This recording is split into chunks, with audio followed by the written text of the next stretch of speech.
এই ভারতকে শাসন করেছিল কারা? ভারত স্বাধীন ব্রিটিশের কাছ থেকে ছিনিয়ে নেওয়ার পরে এই ভারতকে শাসন করেছিল কারা? মুসলমানেরা। তারপরে আমাদের কিছু চরিত্র ব্যবহারের কারণে আস্তে আস্তে এই দেশটা ওদের হাতে চলে যায়। আমি মনিরুদ্দিন বলছি, চরিত্র পাল্টে দেন, ভারতকে নেতৃত্ব দিবে এই মুসলমানেরা। জোরে বলে ইনশাআল্লাহ। বিশ্বাস করুন, আমি মনিরুদ্দিন বলছি। কেন আজকে হতাশ হয়ে যাচ্ছেন? কেন আজকে চিন্তিত হচ্ছেন? কেনই বা আজকে আমাদের উপরে নানান নির্যাতন, অত্যাচার, অবিচার, জুলুম? আজকে চরিত্র আমাদের খারাপ, ব্যবহার আমাদের খারাপ। একটা ফলের গাছকে একটা কুড়ালি দিয়ে খুব কাটা হচ্ছে, গাছটি কাঁদে আর বলে, কুড়ালে রে তোর কি জানে দয়া হয় না, তোর কি জানে মায়া হয় না? রে কুড়াল, তুই কেমনি আমাকে এমন করে কেটে দিচ্ছিস? আমার ডালে পাতায় কত ফল আল্লাহর বান্দারা খাবে, তুই মালিকের কথা শুনে কেন আমারে কেটে ফেলছি? কুড়ল বলে, গাছ রে, সৃষ্টিকর্তার কসম করে বলি, তোকে তো কাটা দূরের কথা, তোর একটা পাতা পর্যন্ত কাটা আমার সম্ভব নয়। তোকে কেটে দেওয়া তো দূরের কথা, তোর পাতাগুলি আমার একটা কেটে দেওয়ার মতো ক্ষমতা আমার নাই, কিন্তু আমি কাটতে পাচ্ছি। তার কারণ হলো তোর জাত আমার পাছায় আছে, তোর জাত আমার পাছায় আছে। তোর জাত যদি আমার সঙ্গ না দিত, তোর জাত যদি আমার সাথে জয়েন না থাকতো, আমি তোর একটা পাতা পর্যন্ত কেটে দিতে পারতাম না। এই ক্ষমতা আমার আল্লাহ আমাকে দেয় নাই, কিন্তু তোর জাতি আমার সাথে আছে, তার জন্য তোকে কেটে দিতে পারছি। কেটে তো আমার ভাই, আমার আব্বা জানেরা, আমার প্রধান আছেন মায়েরা, আমি মনিরুদ্দিন আপনাদের বলি বাজান, আমার আল্লাহ বলেন বিসমিল্লাহির রহমানির রহিম, ওয়ালা তাহিনু ওয়ালা তাহজানু ওয়া আনতুমুল আলাউনা ইন কুনতুম মুমিনিন। আরে উত্তর দক্ষিণ বঙ্গ, নদিয়া জেলা, করিমপুর থানার লোকেরা, তোমরা চিন্তায় চিন্তিত হইও না, তোমরা ভয়ে ভীতু হইও না, তোমরা হতাশ হয়ে যেও না, তোমরা টেনশন করো না, তোমরা তোমাদের ঈমানটা মজবুত করো। আমি আল্লাহ আমার ওয়াদা, আমি আল্লাহ আমার ওয়াদা, আমার জমিনে আমি তোমাদের বিজয় করব। কার বিজয় করব? ঈমানদারের বিজয় করব। কার বিজয় করব? ঈমানদারের। সেহেতু তোমরা তোমাদের ঈমানটা মজবুত করো, আমার উপরে তাওয়াক্কাল, বিশ্বাস ভরসা করো। তোমরা হতাশ হয়ে যাও, তোমরা চিন্তায় চিন্তিত হও না। ওরা 75, আমরা 25, ওরা 70, আমরা 30। কেন তোমরা কি জানো না? সেই দিন মক্কার মাটিতে আবু জেহেলের নেতৃত্বে এমনই ভারতের মতো নির্যাতন, নিপীড়ন, অত্যাচার, অবিচার, জুলুম চালাচ্ছিল। নাম তারা আবু জেহেল। আমার রাসূল এবং নবীর সাহাবীরা বড় চিন্তায় চিন্তিত হয়ে গেলেন। আয়াতটি নবীর উপরে নাজিল হয়ে গেল। বাজান রে, এই আয়াত মোতাবিক আমার নবী বুকে বহবাল করে আমার আল্লাহর উপরে তাওয়াক্কুল বিশ্বাস ভরসা করে মক্কা মদিনা আরবের মাটিতে যুদ্ধ ঘোষণা করে দিল। সেই যুদ্ধে আমার নবী 3000 সৈন্য নিয়ে 1 লাখ সৈন্যর কাছে পরাজিত করলো। নারায়ে তাকবীর, নারায়ে তাকবীর। 3000 সৈন্য নিয়ে 1 লাখের কাছে পরাজিত করলো। কথাটা কত বড়!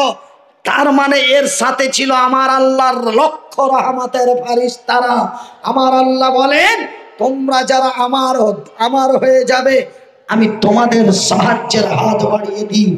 শোনো, আজকে 30% মুসলমান ভারতবর্ষের মাটিতে, আজকে 35% 32% মুসলমান ভারতবর্ষের মাটিতে। কেন ভারতবর্ষের মসজিদগুলোকে সংরক্ষণ করে মসজিদগুলোকে একটার পর একটা ভেঙে দেওয়া হচ্ছে? সেই আমাদের ভারতের প্রধানমন্ত্রী সেই দিন প্রাক্তন মন্ত্রী হিসাবে ভারতকে নেতৃত্ব দিচ্ছিলেন, নাম তার শ্রী নরেন সিংহ রাও। সেই নরেন সিংহ রাও এর নেতৃত্বে ভারতের এক ঐতিহাসিক মসজিদটির নাম হলো মসজিদে বাবরি। সেই বাবরি মসজিদকে 1992 সালের 6 ডিসেম্বর ভেঙে চুরমার করা হয়েছে। তারপরে একটার পর একটা ভারতবর্ষের মসজিদগুলিকে ভেঙে দেওয়া হলো। কেন রে মুসলমান? আমরা ভারতবর্ষের মাটিতে 30%, সেই দিন মক্কার মাটিতে মুসলমানেরা ছিল বড় সংখ্যালঘু, ওরা ছিল 2 থেকে 3%। কত ছিল? 2 থেকে 3% মুসলমানেরা মক্কা মদিনা তায়েফের মাটি বিজয় করলো। অন্যায়ের মুখে লাঠি মেরে, বাতিলের মুখে ঝাঁটা মেরে, মদের বোতলগুলিকে ভেঙে দিয়ে, সুদের খাতা থেকে নামটা কেটে দিয়ে, নির্যাতন ধর্ষণের বিরুদ্ধে লড়াই করে তারা মক্কা মদিনার মাটি বিজয় করলো। ভাই গো, ওরাও তো মুসলমান, আমরাও তো মুসলমান। ওরাও তো ছিল সংখ্যালঘু, আমরাও তো হলাম সংখ্যালঘু। বন্ধুরা, ওদেরও নাম ছিল আব্দুল্লাহ, আমাদেরও নাম হলো আব্দুল্লাহ। ওদের নাম ছিল আব্দুর রহমান, আমার বাবার নাম আব্দুল মান্নান। ওরা কেন বিজয় হলো? এরা কেন বঞ্চিত হলো? ওরা কেন বিজয় হলো? এরা কেন লাঞ্ছিত হলো? ওরা কেন বিজয় হলো? এরা কেন অপমানিত হলো? ওই সেই দিন মক্কার কাবা, বাইতুল্লাহ, মসজিদে হারামকে সুরক্ষা করা হলো। ভারতের বাবরি মসজিদ ভেঙে কেন চুরমার করা হলো? তার কারণটা কি রে? একজন আল্লাহর বান্দা কেউ যদি দাঁড়িয়ে বলতে পারেন, আমি মনিরুদ্দিন তাকে এই 500 টাকা চা খাওয়ার জন্য দেব, ভাষাটা বুঝে যাবেন। টাকাটা আমি রেখে দিলাম, যে বলতে পারবেন নিয়ে চলে যাবেন। ওরাও তো মুসলমান, এরাও তো মুসলমান। ওরাও তো সংখ্যালঘু, এরাও তো সংখ্যালঘু। ওদেরও নাম ছিল আব্দুল্লাহ, এদেরও নাম আব্দুল্লাহ। ওদেরও নাম আব্দুর রহমান, এদের নাম আব্দুল মান্নান। ওরাও গরুর মাংস খেত, এরাও গরুর মাংস খায়। তবে ওরা কেন বিজয়ী হলো? এরা কেন পেদানি খেলো? ওরা কেন বিজয়ী হলো? এরা কেন লাঞ্ছিত হলো? তার কারণটা বলে দিতে পারবে বাবা? ওরা কেন বিজয় হলো? এরা কেন বঞ্চিত হলো? সেই দিন মক্কার মাটিতে কাবা, বাইতুল্লাহ, মসজিদ মসজিদে হারামের সুরক্ষা হলো, ভারতের শত শত মসজিদ ভেঙে গুটিয়ে রাস্তা বানিয়ে দিল। কারণটা কি রে মুসলমান? কারণটা যদি বলে দিতে পারেন, আমি মনিরউদ্দিন টাকা 500 আপনার দিয়ে দেব। সবই তো একই, আবার সিস্টেমটা কেন দুই রকম হলো? ভাইজান, আমার এক বাবাজি খালু আব্বা তিনি বলেছেন ইমান কমজোরি থাকার কারণে, আরে একজন ভাই আমার মতো চশমা দিয়ে উনিও বলেছেন ইমান দুর্বলতার কারণে আমাদের অবস্থায়। না না, সেটা একটা রুট, কিন্তু আমি মনিরউদ্দিন আপনাদের বলে দেব কারণটা কি রে। কারণটা মাত্র দুইটা, ক্ষেত্র ভিন্ন। দুইটা কারণে ওরা বিজয় হলো, দুইটা কারণে এরা বঞ্চিত হলো, দুইটা কারণে ওরা বিজয় হলো, দুইটা কারণে এরা লাঞ্ছিত হলো, দুইটা কারণে ওরা ওরা মানে বিজয় হলো, দুইটা কারণে এরা পিটনি খেলো। কারণ দুটি বলবো? বলবো? বাড়ি যাবেন না? রাত যে 12টা হতে যাচ্ছে। তবে আপনারা দু বাবাটাকে ওয়াজ শোনাবো, এই দুইটা লোকে ওয়াজ হবে, অন্তত 2000 লাগবে না গো।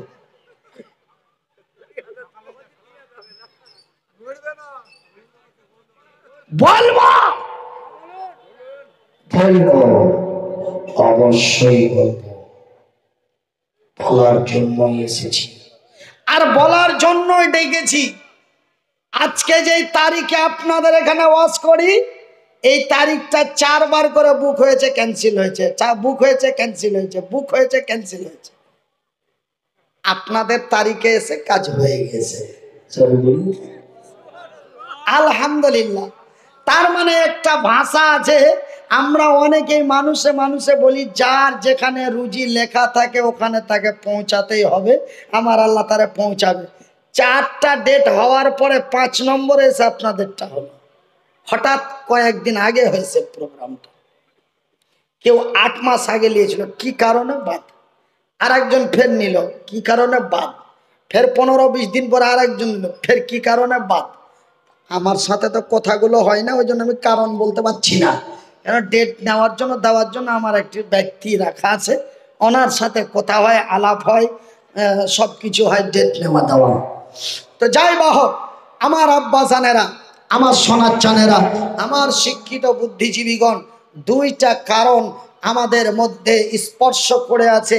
এই কারণ দুটো যদি আমরা চেঞ্জ না করতে পারি, আমি মনিরউদ্দিন আমার পকেটের কলমটা দিয়ে নদিয়া ডিস্ট্রিক্টের করিমপুর থানার মাটিতে, গ্রামটা কি জমশেদপুর গ্রামে, আমার কলম দিয়ে লিখিত চ্যালেঞ্জ করে যাব, বাংলার মাটি নয় বিশ্বের মাটিতে মুসলমানেরা এই দুইটা সিস্টেম যদি চেঞ্জ না করতে পারে, এদেরকে প্যাদানি খেতে খেতে আল্লাহর জমিনে যে আল্লাহর জমিন থেকে বিদায় নিতে হবে। এখানে চলছে মোদির প্যাদানি, ওখানে চলবে আল্লাহর ফারিস্তার ঠাঠামি পিটুনি। পরিত্রাণ কোথাও নাই বাজার। পরিত্রাণ যদি পেতে চাও, আল্লাহর জমিনে যদি শান্তিময় বিরাজ করতে চাও, মৃত্যুর পরে যদি আমার আল্লাহর জান্নাতে যেতে চাও, আমার আল্লাহ বলেন বিসমিল্লাহির রহমানির রহিম, ইয়া আইয়ুহাল্লাযীনা আমানু দুখুলু ফিস-সিলমি কাফা ওয়ালা তাত্তাবিউ খুতুওয়াতিশ শাইতান ইন্নাহুম লাকুম আদুউম মুবিন। এই মানওয়ালো রে বিশ্বের বিশ্বাসী গণেরা, যারা আমাকে এক আল্লাহ লা শারীকা লাহু বলে বিশ্বাস করেছ, যারা আমার নবীকে নবী বলে স্বীকার করেছ, হে বিশ্বের বিশ্বাসী গণেরা, তোমরা পুরোপুরি ইসলামের মধ্যে দাখিল হয়ে যাও, তোমরা পূর্ণ ইমানদার হয়ে যাও। কেন জানো রে জামশেদপুর গ্রামের লোকেরা, কেন জানো গো করিমপুর থানার লোকেরা, কেন জানো রে নদিয়া ডিস্ট্রিক্টের লোকেরা, শয়তান তোমাদের প্রকাশ্য দুশমন, শয়তান তোমাদের প্রকাশ্য শত্রু। এই শয়তান যেই কোনো মুহূর্তে, যেই কোনো সময় তোমাদের সঠিক জায়গা থেকে বেঠিক জায়গায় পাঠিয়ে দেবে, তোমাদের জান্নাত বঞ্চিত করে জাহান্নামের মধ্যে ভরে দেবে। এই শক্তি আমি আল্লাহ আমার শয়তান ইবলিসকে দিয়েছি। আর আমি তোদেরকে বলে দিচ্ছি রে বিশ্ব বাংলার লোকেরা, তোমরা শয়তান থেকে দূরে সরে যাও। আমার আব্বা জানেরা আর আমার পর্দা নাসিন মায়েরা, শুনে জানা রাতের বেলা আজকে আমরা কেন, কারণটা কি রে? কারণ দুইটা কারণ। আজকে কেন আমাদের অবস্থা এমন হলো? আজকে কেন আমাদের ব্যবহারটা এমন হলো? কেন আজকে আমরা লাঞ্ছিত? কেন আজকে আমরা বঞ্চিত? আমরা যদি কোনো পুলিশ অফিসার হই, মুখে দাড়ি ছেড়ে দিলে সাসপেন্ড করে দেওয়া হয়। উত্তরবঙ্গের কোচবিহার জেলার তুফানগঞ্জ থানাতে, কোন থানা? তুফানগঞ্জ থানায় একজন পুলিশ হাবিলদার এমন লম্বা দাড়ি আমার মতো ছাড়লো, তাকে আইসি এবং ইন্সপেক্টর মিলে তাকে সাসপেন্ড করে দেওয়া হলো। দাড়ি যদি ছাড়তে হয় থানায় আসতে হবে না, বাড়িতে থাকতে হবে। মুসলমান কেন এই অবস্থা হলো রে? আমরা তো বীর সৈনিক, আমরা মুসলমান, আমাদের ধর্মের নাম ইসলাম। আমরা মুসলমান, আমাদের ধর্মের নাম ইসলাম। ইসলামের অন্য নামটি হলো শান্তি। আমরা কাউকে মারতে জানি না, মারতে জানি? আমরা কাউকে মারতে জানি না, তবে কেউ যদি মেরে দেয় তারে ছাড়ি না। চলেন হযরত আলীর কাছে, নবীর সমান। চলো, আমরা কাউরে মারতে জানি না, মারি না, কেউ যদি মেরে দেয় আমরা তারে ছাড়ি না। জোরে মেরে কাউরে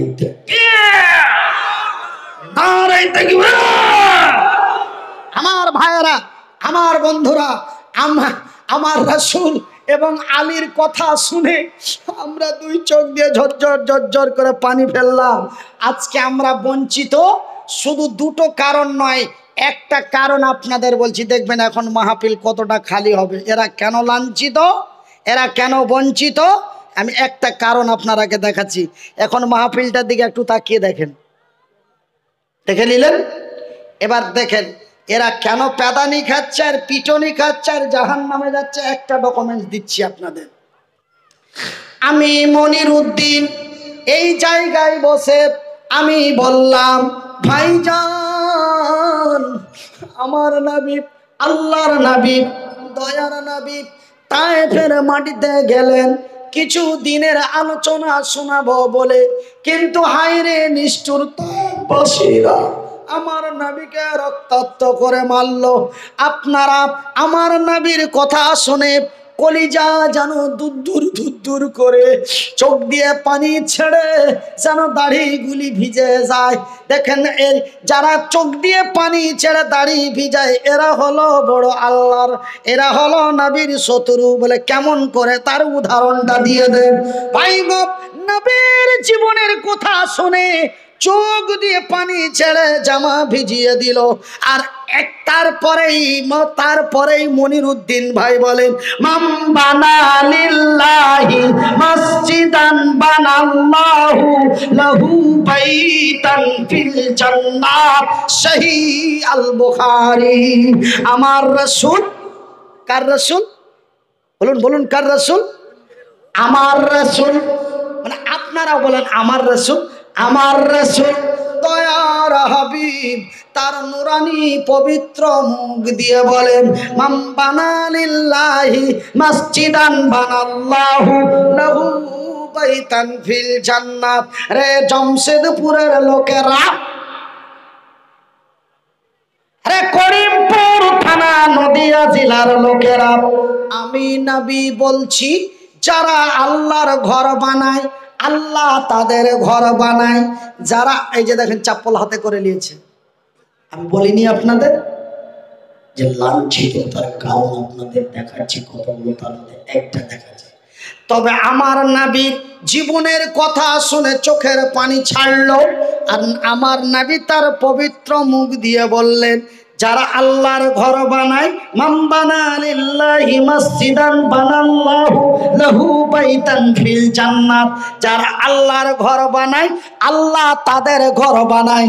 তবে আল্লাহর ঘর বানা হয় জামশেদপুরে, আল্লাহ বান্দার ঘর বানাই তার জান্নাতে। হাদিসটি যখন আরবিতে রিওয়ায়াত পড়ে বাংলাতে তার তরজমা করা হলো, ও নিজে তখন পাছা ঝাড়া দিল। পাছা ঝাড়া মানে বুঝতে পারছেন? আপনাদের জলসাতে চাদর চট পাড়া আছে, কিন্তু আমাদের ওইদিকে জলসা হলে খড় বিছা থাকে। কি বিছা থাকে? খড়। আমরা বলি পুয়াল।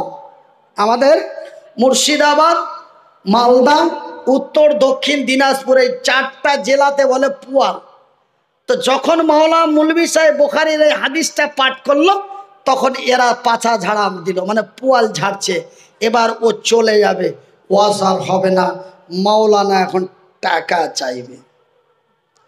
ও হলো নবীর দুশমন, মসজিদের শত্রু। কার শত্রু? মসজিদের। আরে ভাই, আপনি দিতে পারেন আর না পারেন, চুপচাপ বসে থাকেন। যে ব্যক্তি দিচ্ছে তাকে একটু দোয়া দিয়ে যান। শোনা, আল্লাহ আপনাকে 500 টাকা দেওয়ার ক্ষমতা দেয়নি, কিন্তু হাত দুটো উঁচু করে ব্যক্তিকে দোয়া দেওয়ার ক্ষমতা দিয়েছে। এই ক্ষমতা কি আল্লাহ তোরে ছিনিয়ে নিতে পারে না? তুমি এতক্ষণ নবীর জীবনের করুণ কাহিনী শুনে চোখের জল ঝাড়লে, আর নবী বলছেন তোমরা একটা মসজিদ নির্মাণ করো, আল্লাহ তোমাদের ঘর নির্মাণ করবে। নবীর এই কথাটাকে অপমানিত করে তুমি যাচ্ছ, আবার তোমার বন্ধুকে বলছো চলো না গো, ওয়াজ হবে না। এখন মূল বিষয় চান্দা করবে, তবে তুমিও যাচ্ছ, তোমার বন্ধুকে তুলে নিয়ে যাচ্ছ। তুমি হলে ইসলামের বড় শত্রু, তোমার দেওয়ার ক্ষমতা নাই, কিন্তু যেজন দিচ্ছে তার দোয়াটা দিয়ে যাও। জানেন, দান করলে আব্দুল্লাহ, উপকার হলো আব্দুর রহিমের। দান করলো আব্দুল করিম, কল্যাণ হলো আব্দুর রহিম। বলে এটা আবার কেমন কথা? দান করলো আব্দুর রহিম, কল্যাণ হলো আব্দুল করিম। আব্দুর রহিম মনিরুদ্দিন ভাই আওয়াজ তুলেছেন, আছেন কোন আল্লাহর বান্দা, আছেন কোন আল্লাহর বান্দি, আছেন কোন আমার আব্বা জান, আছেন কোন আমার আম্মা জান, এই মসজিদের জন্য একজন দাঁড়িয়ে বলবেন টাকা 5000 দেব। মান বানা লিল্লাহি মসজিদান বানাল্লাহু লাহু বাইতান ফিল জান্নাত। সামনে আব্দুর রহিম বসেছিল, দাঁড়িয়ে বলে মাওলানা আপনি মুসাফির, মনিরুদ্দিন ভাই আপনি বড় মুহতাজ, মাজলুম, অক্ষম মানুষ, আপনি সফরের হালাতে আছেন, আপনি মুসাফির হালাতে আছেন। মনিরুদ্দিন ভাই আমি টাকা 5000 দেব, আমার একটু দোয়া করবেন, আমি যেন বড় বিপদের মাঝখানে আছি। আমার ডাকে সাড়া দিয়ে মসজিদের জন্য আব্দুর রহিম টাকা 5000 দিল। আব্দুল করিম মাথায় হাত দিয়ে ভাবে, আল্লাহ আমি যদি রিক্সাওয়ালা না হতাম, আমি যদি গরিবের ঘরে জন্ম না নিতাম, আমি রহিমের মতো আমিও 5000 টাকা এই মতো মানুষটার হাতে দিয়ে তোমার দরবারে দোয়া নিতাম। আমার আল্লাহ তার অন্তর্যামী, ইন্নামাল আমালু বিন্নিয়াত, বুখারী শরীফের হাদিস, ইন্নামাল আমালু বিন্নিয়াত। রহিম অন্তর দিয়ে এই কথা আমার আল্লাহরে বললেন। আমার আল্লাহ বলে, রহিম রে, তোকে 6.5 মাসের মধ্যে আমি আল্লাহ বড় লোক করে দেব। তবে দান করলে রহিম, আর উপকার হলো করি। ওই যে এর দাওয়া দেখে ও আল্লাহকে বলছে আপনি কেন চলে যাচ্ছেন? এটা এখানে কি আপনাদের পকেট মারা হবে? জোর করে টাকা নেওয়া হবে? ইসলাম কবি জবরদস্ত হ্যাঁ, লা ইকরাহা ফিদ্দীন। এটা হলো আল্লাহর কোরআন। ভারতীয় ভাষায় বলে ইসলাম কবি জবরদস্ত नहीं है और जबरदस्त नहीं हो सकता। ইসলাম কোনদিন জোর করে জয় শ্রীরাম বলাই না, ইসলাম জোর করে কালেমায়ে শাহাদাত পড়ায় না, ইসলাম জোর করে কালেমায়ে তাইয়্যিবা পড়ায় না, ইসলাম জোর করে কাউরে আল্লাহ বলাই না। ला इकराहा फिद्दीन। कोई कहता है इस्लाम कायम हुआ है तरवाल की जोर से, कौन कहता है इस्लाम कायम हुआ है तरवाल की जोर से? हम कहता है इस्लाम कायम हुआ है नबी की चरित्र की उपार से। নবীর ব্যবহারের উপরে ইসলাম প্রতিষ্ঠিত হয়েছে। আমার রাসূলের উপরে আয়াত নাজিল হয়েছে লাকুম দীনুকুম ওয়ালিয়া দীন, লা ইকরাহা ফিদ্দীন। कोई जबरदस्त नहीं है। জবরদস্তি চাপিয়ে দেওয়া যাবে না। আপনাদের কাছে জবরদস্তি করে কোনো আলেমুল ওলামা এসে 10,000 20,000 টাকা করে যদি না দাও তবে তোমার ক্ষতি হয়ে যাবে, এ বলে টাকা লাই। এই যদি না দিস কালকেই তোকে অ্যারেস্ট করিয়ে দেবো বলে। তো কেন? যদি এই মনিরউদ্দিন ভাই যদি বলে দেয় ইমাম বানা লিল্লাহি মসজিদান বানাল্লাহু লাহু বাইতান ফিল জান্নাহ, তো আপনি শব্দর আগেও কিছু বুঝলেন না, পরেও কিছু বুঝলেন না, একটা বাক্য